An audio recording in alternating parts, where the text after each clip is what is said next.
Yo guys, as you can see, back here for round 2 of the mini series of F1 Esports Virtual Grand Prix.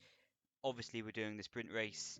We're not quite a Formula 1 driver just yet to be taking part in the main race, but even so, it's going to be a fun one-shot qualifying and a 5-lap race around my home track of Silverstone. Obviously second race for Ferrari now, and it's starting to feel real and not so much that a dream anymore, because it's really starting to sink in. What's a really nice feeling.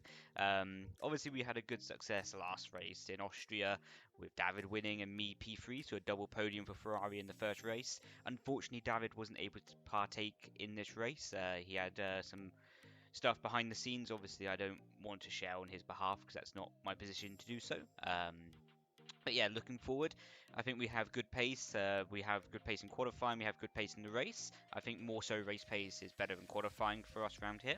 But even so, it's a really enjoyable event to do because ultimately it's for charity. That's the main thing. Obviously, as a competitor, you want to win, you want to do well, but we can't ever forget the fact that we're doing this for charity, and it's all meant to be fun, and it's all meant to be a good little fun game, and then go towards a good cause after that. But anyway, I'm going to get into qualifying. But now you can see on board for the hot lap of Silverstone. Really critical qualifying here. It's a 1-lap shootout. You've got to get it right the first time. Turn 1 easily flat out. Turn 2 easily flat out again. Brake as the curb starts on the left hand side. Down to third gear. Bring the car back to the middle of the circuit. And you're going to go down to first gear for this left hand. Just get the nose in. Up to third gear instantly on the short shift. And get the car nice and straight for traction. Choose the path of least resistance for the left hand side. Now open DRS. Coming down to Brooklyn as you're braking all the way on the curb on the right hand side, just at about 70 metres before the corner. Now use up all the curb on the left hand side here. Get the car back to the middle of the track-ish. Through fourth gear and look at the short shift to fifth and get the car straight on the exit to get on the power as soon as possible. Use up all the curbing possible. Now choose the path of least distance through here. Up to Cops. Such a flat out and wonderful corner in these F1 cars. Easily flat out. You see, I even leave room to the left. That's how easily flat out is in these Formula 1 cars now. But Mags and Beckett, such a special complex. Flat, flat. One downshift down to 7th, downshift to 6th, then down to 5th to get the nose in. Short shift to 6th, but using a bit of grass on the exit there. Fully committed over the grass, but I'm about 2 tenths down where I should be in practice. So it's been okay, but not an amazing lap so far. Into Stowe, down to 6th gear, then a late downshift down to 5th, just to get the nose in up to 6th, up to 7th. Use up all the road. Now to the final complex, braking as the curb starts on the right hand side. I used way too much curve there. And again, get an amazing traction out of this corner though. Get the car nice and straight and run up to the line, and that's going to put us P4 on the grid. I wasn't too happy with this, to be honest. I was doing lap times consistently in the 0.5s in practice, so to be down in the 0.7 I really wasn't too happy with. But even so, that's where we qualified, and that's what we need to get on with in the race. We can't change it now, so we need to get into the race, nail the start, and see what we can do from that point onwards. As you can see now, on the grid, P4. Parked Romeo's off, so we all had brand new soft tyres to go on. You could have gone on the mediums if you wanted to, but there's no point. It's only a 5-lap race. But you can see P4 on the grid. We've got a Red Bull, Williams, and a Haas right in front of us. Just flicking through the setup a little bit there just to make sure it's all bellissimo before we start the race. But lights coming on. We need to get a critical start. Looking for about 12,300 RPM. Drop the RPM, drop the revs, and away we go. So perfect start actually, getting past the Haas of Flores Rise straight away and straight into turn 2. You can see Alessio going really aggressive on the right hand side, so I open up the corner, go to the right hand side. See, Alessio actually opens the steering wheel in the middle of the corner, so I had to open it to avoid him, but we're straight into P2 of this race, and that was a critical first few corners of the race, because if we ended P3 after that complex, it would be a completely different race. And it would have been way harder to win this race. I think we did have the pace ultimately, but you have to be in P2 in these 5-lap races to have a chance. You see, getting a snap of oversteer there, and that allows Alessio straight back up the inside of us, but we hang it around the outside, get on the airs, and defend the position nicely after our little mistake. So making up for a mistake there, but still we shouldn't have made it in the first place. But that's okay. But you can see now, closing on Marcel amazingly in the straight line speed. And this point, I recognise that we have lower downforce in Marcel, and it's going to be super difficult to keep up in the corners, but actually, we're not too far behind. Going onto this straight with the DRS activated, you need to be about 3 tenths behind to have a real chance of overtaking someone down the straight. And Marcel deployed his errs, but before Marcel deployed his errs on the exit there, it was only about 3.5 tenths behind, and we had better straight line speed. So we knew at this point we have a chance of winning. We just need to stay calm, cool, collected, and make the most of these corners and stay nice and close before lap 3, and the DRS will be activated then. See Marcel pulling away to 6 tenths, 5 tenths now. Actually 6 tenths there, the Delta had a bit of a glitch, but I could see right now Marcel was actually using more errs than me. He was actually deploying basically every single corner exit. I think his strategy was to try and break the DRS zone if he could, but I was never going to let that happen anyway. You can see we still got 80% of our battery here, using a bit on the exit just to keep up with him. But you can see he's always pulling away on the traction zone. So I think his setup is a bit more dependent on getting good traction, whereas my setup is a bit more dependent on that top speed, really.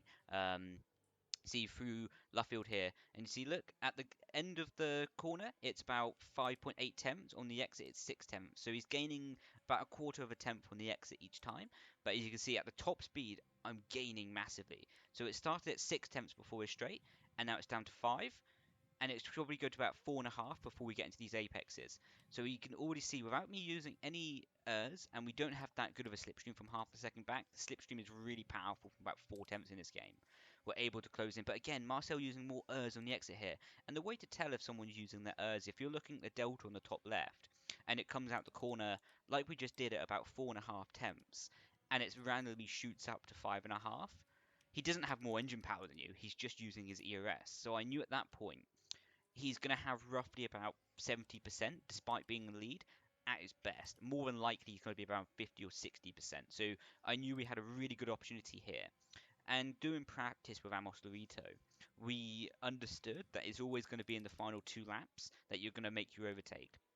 And into the final lap, you really had to have about 60% ERS to have a proper chance of defending it without getting lucky and the other person making a mistake. So that's what I was doing here. I was just keeping my battery about 70-80% into most straights, and that was allowing me the opportunity to go into the final lap in a good position either way with ERS. But you see, really closing on Marcel now. The DRS has been activated, so it's going to be a really, really critical time to see how Marcel reacts to it. So we're pulling away from Alessio and Daniel Bresde and also Jade Baldwin in P5.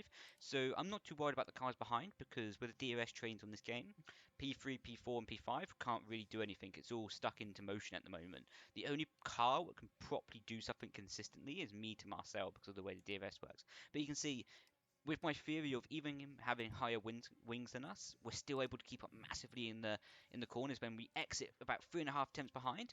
And you see, I'm not using any errors here, but look at the closing speed we have on Marcel Kiefer, and we fake and move down the inside, but we don't want to go for it just yet. We want to pick our moment perfectly and then go for the move. We don't want to be jumping to any conclusions just yet. We want to stay nice behind him, save our errs. You can see we're on 80% errs basically coming out this corner. We're not using anything at the moment, but Marcel is only 3 tenths in front of us.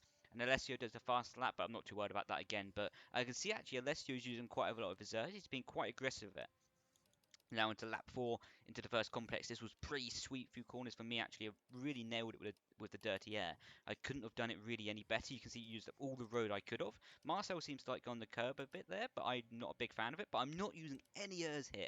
And look at the straight line speed. And Marcel actually lets us go up the inside here. We do a purple sector 1 down the inside. And you see we just cover off the apex there just to make sure he can't get around the outside of us. Now we park it on the apex just to make sure we get a good exit.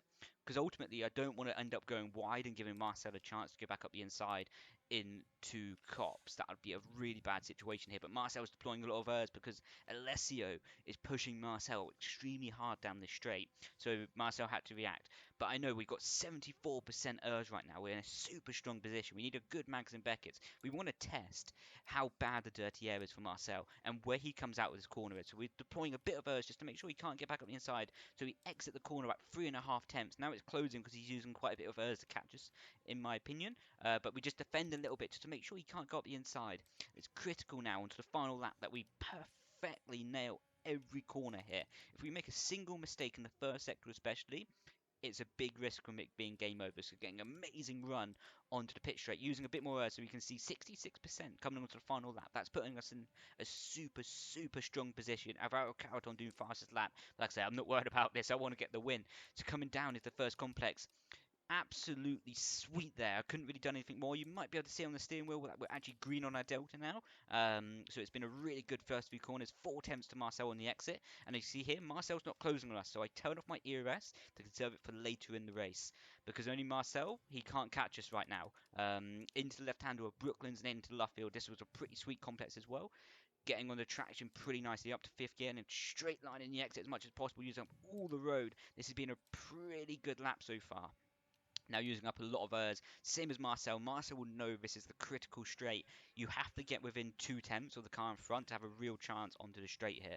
You see Marcel is still 4 tenths behind, but we've got 36% errs, what's the perfect amount for this straight. Now through Magnus and Beckens, we just need to nail it. One more corner onto the straight and open the EOS as soon as possible. You see 4 tenths to Marcel on the exit, purple middle sector. You see we're just trying to break the slipstream, but you see Marcel's not going to be nowhere near close enough to get a move on us into Stowe for the final time. You see here just deploying a bit more errs on the exit to keep him far away. We're just going to cover the inside slightly just to make sure he doesn't do any sort of silly dive bomb. But coming out the final corner, I'm going to leave you with my voice. Grazie mille. GG. Hey. First win for Ferrari, I'll take that. Yes. Grazie.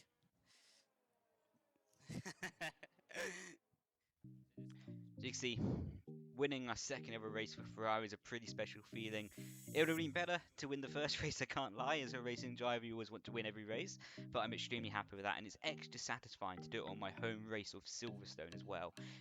And as an addition to that, go from 4th to 1st on the grid. I think it's always really nice to take pole and win a race, but especially in only a 5-lap race, to make up 3 positions and go from 4th to 1st, that's really special and really showed that within the Ferrari we have a lot of pace to not only run in clean air, but make really good overtakes and really decisive overtakes as well. So it's looking really strong, and we need to carry this momentum into the final race of Brazil.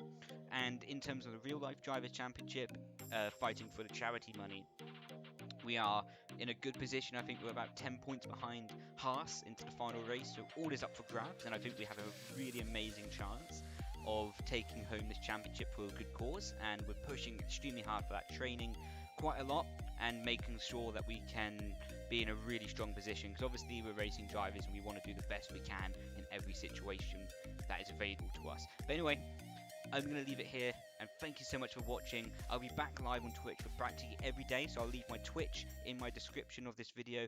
I'll see you over there. Have a great time.